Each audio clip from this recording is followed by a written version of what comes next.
what is up everybody, Blades for here, and today for you guys another video of Persona 5X. Inside today's video guys, we're going to be talking about the next few characters that's going to be dropping on global here, and these are going to be some ones that you guys want to pay attention to or may not want to. It honestly just depends on you guys, and I'm only going to be comparing, or at least going all the way to 3.2 for a lot of you guys, so if you're interested in this, be sure to sit back, relax, and enjoy.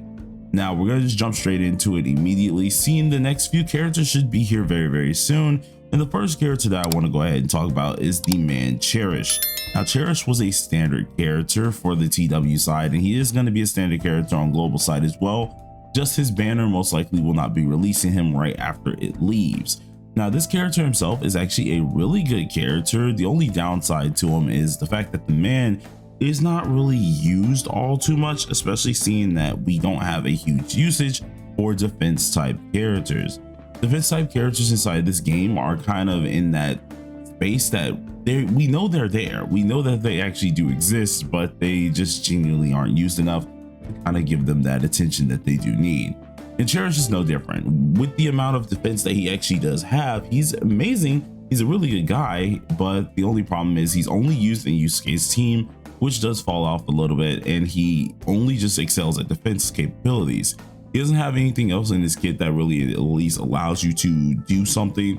I guess on his skill 3, which is fairly interesting as well, his skill 3 does provide at least a defensive buff, but it also takes down increases our damage bonus and gives us a down gauge. So I mean, like, that's one good thing that he does excel at. And then I can say this character, you don't really need dupes on him at all or anything like that, and he is exceptional with his job in mind. So if you're a person who cares anything about SOS, or I guess say cares anything about later on metas, he doesn't get used all too much. But I will say he still is a fun character to use if you just want to have some straight up good old defense. He's your man. But that's going to be happening most likely in the next update for global here, seeing that we are at since we're at Futaba, our next one should be Cherish, and then it will lead into Noir. But next character that we're going over is Noir herself, who is of course Haru.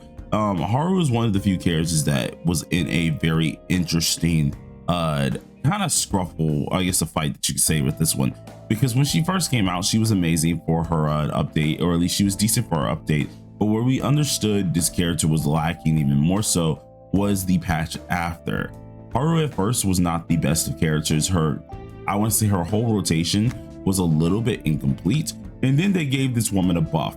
The buff was insane. It pretty much made her entire kit absolutely viable, made it so she needed a lot of less EHR, and she just became a nuker and immediately. Now this character does have, of course, a gun attack, which is going to be the skill 2 for a lot of you guys as well, but unfortunately we don't use this at all inside of her kit. We're usually using just her 1 and her 3, so that kind of gets you set up for what you really do need here. And then for her, she actually has a different aspect that a little gauge. Once she does get enough bullets, you can go ahead and use her gun specifically, which is a little mechanic that instead of us using our sword, we would end up pressing W and pressing the gun button, and she'll do a whole different animation that does a ton of damage for her. So her gun is still inside of her actual kit, but it honestly depends on whatever you're doing. Now the character herself is extremely good. She's an amazing AoE DPS. She has a lot in her kit that is very viable, and even with her weapon, you really will love the weapon itself, because the weapon itself gives you everything that you do need. The amount of EHR that it gives you is about 36%, and then whenever you do have a sight, which is a huge deal on her entire kit, you're getting 24% extra damage dealt, which is insane. Plus, when we're using one of her little systematic functions here, you're also able to get a 34% of attack increase. This character is probably one of the most looked forward characters that's coming out in P5X so far, seeing there's a ton of Haru enjoyers out there, and I can straight up be honest with you, she is a good character. You're gonna have a lot of fun with her. The only downside is she's right after Futaba and Cherish, so you are going to have to pull some gems out of your back pocket, because it's gonna be kind of crazy. Good part with her though, we should be having a heavy another crossfade update, so for a lot of you guys who really want to invest in her, you will be able to do so, and she will do extremely good as well. I personally am going to be skipping this one because I'm not pulling off of abilities, or at least I guess you say attributes.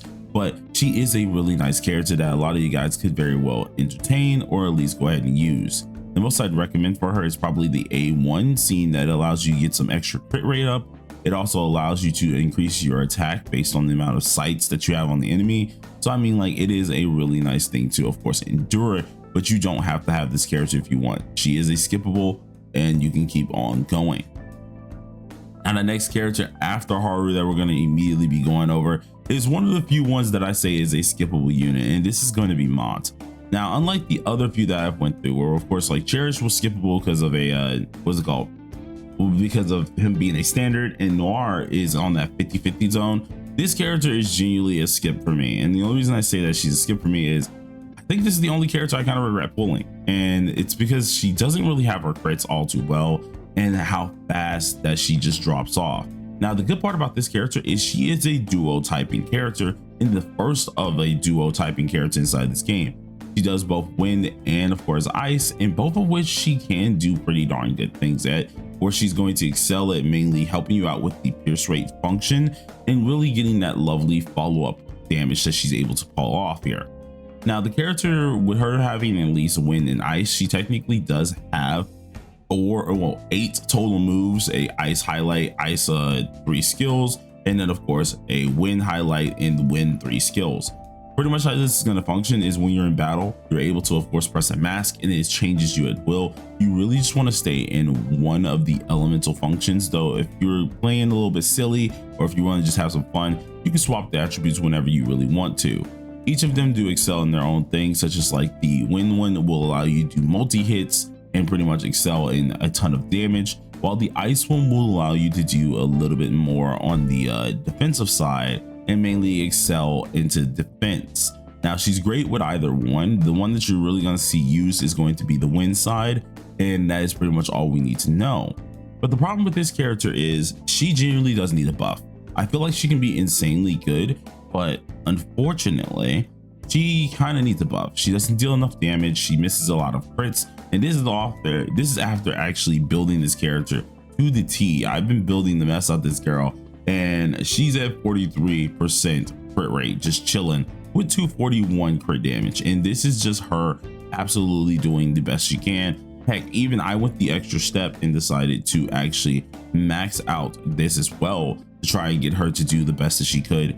And I'm not gonna lie to you, she does drop off, and it kind of saddens me because this is a unique character that's insanely good.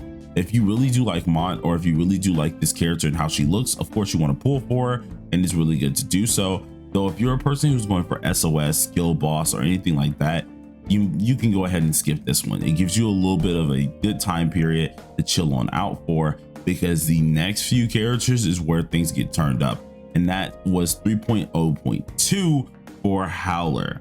Now, Howler here was a standard character, and she's an amazing standard character at that. In manga, yes, I'm looking at you, I knew you were going to look at this character, but what's it called? Howler was just an amazing character. She's a debuffer who excels mainly at the single target debuffing, but the cool part about her is technically, depending on what you do, it will change up how her debuff does work. So everything goes off of her wolf through, or and this is going to be this one right here, where instead she could use a skill 1 and then use a skill 3 and it becomes a AoE debuff, or you can use a skill 2 and then use skill 3 and it becomes a single target debuff. Both of these are insanely good, especially when it does come down to this character here. And where you can really learn a lot more about this character is going to be on lafel.net as well, where with each function you will understand that this character genuinely is able to make some things happen. So for example, by using that single target one, which is an intimidate baddie here, this one allows her, whenever she uses her skill 3, you're now able to go ahead and deal fire damage, but increase the damage taken to the enemy based on your EHR and the follow-up damage taken, making her really good for follow-up damage characters. But if you wanted to go ahead and use the AoE variant, which is the fiery handshake here, this gives a different type of debuff effect called warm welcome, in which this one instead not only increases our fire damage to the enemies here, but it also increases the target's damage taken based on your EHR and increases the fire damage taken in general, making her way more viable for fire-based teams such as like On, or in the future you have characters such as like what's it called, Makoto Yuki, who are going to excel from this character just being here. This is a really good character and is one of the characters I do advise a lot of people to pull on. But remember, this is a character that is a standard unit. This unit genuinely for a lot of people is going to be skippable because she is standard. I'm personally pulling because I'm not going to go from a toy who is a different debuffer down the line who really excels in AoE DPS, or no, AoE debuffing, because I want to go ahead and try to get up someone who is really good for two different functions. And that's going to be the single target debuffing and AoE debuffing, which this character does actually excel at. Another good part about this character is you don't need her 5-star weapon. Her 5-star weapon is extremely good, but you very well can use the 4-star weapon and be very happy with that as well. There's no need to really hardcore grind for it. You're getting way more than enough, just because whenever you do get like the main debuff that you need, like Warm Welcome and Furious Pursuit, you're still going to be getting that EHR whenever you have that. So you will have that EHR increase for your third skill later on to really get that lovely debuff that we're looking for. The 5-star is just allowing you to do a couple more things, such as like increasing not only your EHR, but increasing a lot more of damage and defense decrease by using said Warm Welcome and Furious Pursuit, which is going to make a lot more debuffs viable. But it isn't the end all be all. So this character is very well a must pull for me, though I know for a lot of people this is going to be a skip due to her being a standard character. And then the other reason why she's going to be a skip for a lot of people is because the next character that's going to be coming on out, and that will be Violet. Now, Violet is a very scary one because Violet here, not only is she a blessed unit, which is our second blessed DPS inside the game, but she's also the return of the P5R collab that is absolutely scary with damage, because not only does she have all of this tucked away, but Violet actually does colossal damage. Yes, you heard that right. She has a move that does colossal damage, and she is one of the first characters to be able to crit us with her highlight. And it's based off the way that her highlight ends up working, and that's mainly just because it's totally different. So we go ahead and talk about her a little bit more here. Violet is one of the few units that is going to have something with her highlight called Masquerade. Now, in the Masquerade mode, which is her main like go-to deal, she's able to deal crit damage in this here, right? So whenever she does have this, she does crit damage, but as well as whenever she has two huge functions inside of her kit, which are going to be called, what is it called? I think it was steps is what they're usually called, because it's called Brave Step as well as Agile Step. Whenever you do have these said, that's what they are, posture stacks, sorry. Whenever you do have these said posture stacks, they're going to affect our highlight immensely and allow her to do some crazy things. So for example, one of the actual postures is going to be called the Brave Step, which increases her highlight skill damage by 15% right here, which you'll be able to see immediately. And then of course we have the Agile Step, which as well is going to be part of her entire kit that you're going to want to grind up. This is going to increase your crit rate by 10% and your crit damage by 20%. So there is a ton of stuff that she's able to do, but it's not just the highlight that she's going to excel at. In fact, she's able to also help a partner with something called Dancing in Hand as a dance partner here, where she's increasing their attack while increasing her own attack based on the dance partner that she does have, allowing her to deal more damage in general. This character quite literally uses her entire kit, so one way or another you're going to use every last one of these skills here, but the one that does a little bit colossal damage is going to be the skill 3, which after you do your entire just rotation, the skill 3 will be the last thing that you end up using. This skill does around 214.7% attack damage, at mine at 227.9%, mainly because we've upgraded everything that we possibly can do at level 10. As well, I think we do have some mental image stacks inside of her as well, but all of this does contribute to her damage. And then whenever she's in Masquerade, she also will deal 30% extra skill damage and crit damage, which is insane, the amount of damage you're able to get off. So this character is straight up a nuking machine, even with a 4-star weapon, which for a lot of you guys is also going to be very, very viable. She can hit still 1 million damage off of her highlight. Without the 4-star weapon and using just the 5-star weapon, she hits I think like 1.4 is the highest I've had mine hit there.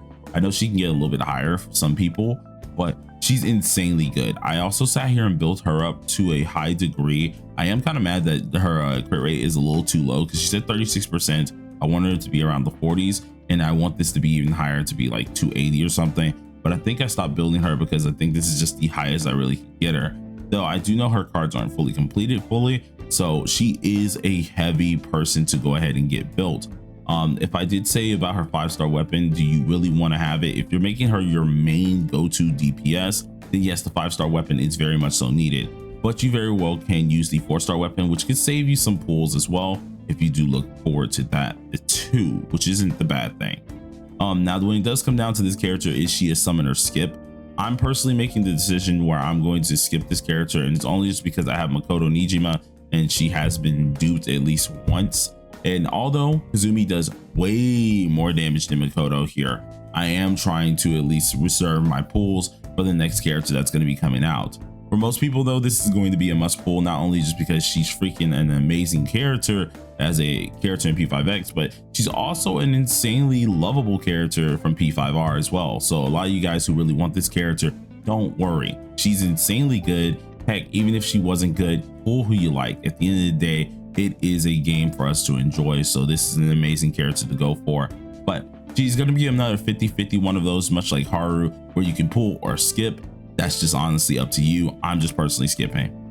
Then our next character that we're going to be going over, and this is the last character of the video that we're talking about here, this is going to be Wind Vast. Now, without going too far into at least her creation, or at least what everything does mean with her outfit here, which I have her in a summer outfit, so you guys don't really see exactly how the other outfit does look. If you want to see the other outfit, actually, you know what, yeah, she's not gonna really come with this. We'll show the other outfit itself, but the other outfit looks something like this, and this is how she originally does look here. And I'm not gonna go into the specifics of what ended up happening right here. Just think of the character as another variant. Immediately, this character changed her degree. So instead of her being a Navi, she is now a on-field supporter. Now, not just any supporter, but an insanely good supporter. This supporter bases a lot of her stuff off of her SP recovery here and off of her crit damage. So the more crit damage you get on this character, the better that she can be, and the more of a threat that she will be to any of the mobs that you're going against. And that's because this character excels so much in making your DPSs do some crazy bullcrap. For example, her skill 1 here allows not only you to get a winded effect, but something called a wither effect, which whenever they take wind damage, we're able to increase our attack as well as our crit damage based on the amount of crit damage we have. So we're getting our attack increased based on the amount of crit damage we end up having, that's over 100%. But then we're able to then get even more crit damage based on our own crit damage, which can go to a max of 388% crit damage, which is insane. The amount of crit damage you can get off this is the start of where we start to see a lot of our DPS is doing some crazy freaking numbers, and it's really just because this whole character has it all. With the skill 1 alone, that's already nice, but the skill 2, if you're A0, you're going to use this quite a lot also, because it increases your attack based on the amount of your crit damage that's over 100%, which can go up to a cap 388% as well. And this is allowing you to deal more damage with your skills, follow-up, and highlights. So automatically another crazy skill. And then the craziest one being the skill 3 here, based on the amount of SP you consume, which you're going to be consuming a ton. She gives a ton of different buffs. These buffs can be attack percentage buffs. These buffs can be crit damage buffs. These buffs can be additional crit damage buffs. And all of it is going to be scaled on the amount of crit damage she has, allowing her to deal some insane numbers with your DPS character. Heck, her highlight even increases your stinking crit damage that you can do and your attack percent that you can do. It's honestly a scary fact for this character. This is one of the most broken characters in the game, especially when it comes down to your supporters. There's not many supporters that gives us crit damage buffs in TW. I think the other one is like Summer Marion. So you don't really find many of them. And this is going to be a long time till we get to Summer Marion, making her a must pull. If we're talking about the next must pull here, Rico is definitely going to be the hugest one, which most likely for you guys is going to be coming out in January, because I think on the roadmap we saw that Haru is coming out in December. So this character is going to be a huge freaking character for a lot of you guys to invest into. Now, if it's up to me, everything on this character is a must summon, and that's mainly the main reason I'm saying this, because she is a supporter. Supporters are just rated really high inside of this game, is because the obvious things that you end up going for on them will make your whole team absolutely drastically different. So for the weapon here, it actually increases your crit damage by 36.3%. And since this character does scale off a lot of her crit damage, this is a weapon that you really want to make sure you're getting. But not only this, is like whenever we're casting a skill on allies, we're increasing our own crit damage, allowing us to make more of those buffs even more so popular, being by 13.2%, as well as whenever we're casting a skill, we're able to increase the damage dealt to the target as well by 3.3%. And this is based on the amount of SP we consume. Now, if we have 200 SP and we're able to take all that SP away, well, you guys can do some of the freaking math right there. You're able to get a ton more damage dealt off on the field. So this is one of the few weapons that I would say definitely get as a 4-star, as a new supporter that's coming out. This is a must summon character with a must summon weapon. Now, everything regarding her is insanely worth it, is insanely great. If you wanted to take that extra step though, you very well could get her A1. Now, the thing about this character is, as we've used her A1 isn't all that anymore, to a point that we feel like we have to have it, but it is still a good A1.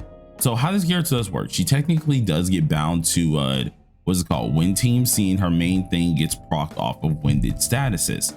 But technically we don't need to have that at A0. A0, as much as they try to bound you to just win teams, she's actually still able to perform in multitude of teams without being bounded by that winded status. Well, the A1 here makes it so the wither, which is the thing that bounds you to that same team, is no longer a wither. It's now called what's it called? It's called Wind of Vitality, which with this here, instead of it being just able to only be procced by winded type status effects, you can proc it with anything elemental. So if it's shock, if it's ice, winded, fire, it will proc everything that you do need to proc, making her viable in all different types of teams, guaranteed, and giving you an extra buff, which is a crit damage taken buff by 30%. Alongside of this is, whenever she does use one of her skills, we're able to then give one of our dominant thieves 25% extra attack percentage, which is freaking marvelous. By the way, that's actually great for us all to have in that aspect too. So it just really allows us to get more of that DPS on out with this character. The A1 is not necessary, it's just really good to have it for a lot of people. And with this character coming out after Kazumi, some people are going to go for it who have the cash to or have the gems to, while a lot of other people are going to skip it. What I'll say about this is she's good at A0. You don't really need the A1. The A1 is if you want to be hecka competitive, much like, of course, Futaba. You want to be hecka competitive in SOS, you get the A1. If you don't want to, and you just really like how the character just plays and she can play perfectly fine at A0, well then you just pull for the A0, pull for the weapon, and you should be all good. This character for me is a must summon character, so please do not miss out on them. And I do think a lot of you guys are really going to enjoy her playstyle. But without further ado here, that is everything I wanted to go over in the next coming updates here for this game. A lot of people have been asking me for this video, so I've just been deciding to push it off, and I finally got it out because a lot of people have kept asking for it. So next few characters that are must pull, there you go, you guys. Until then, peace out.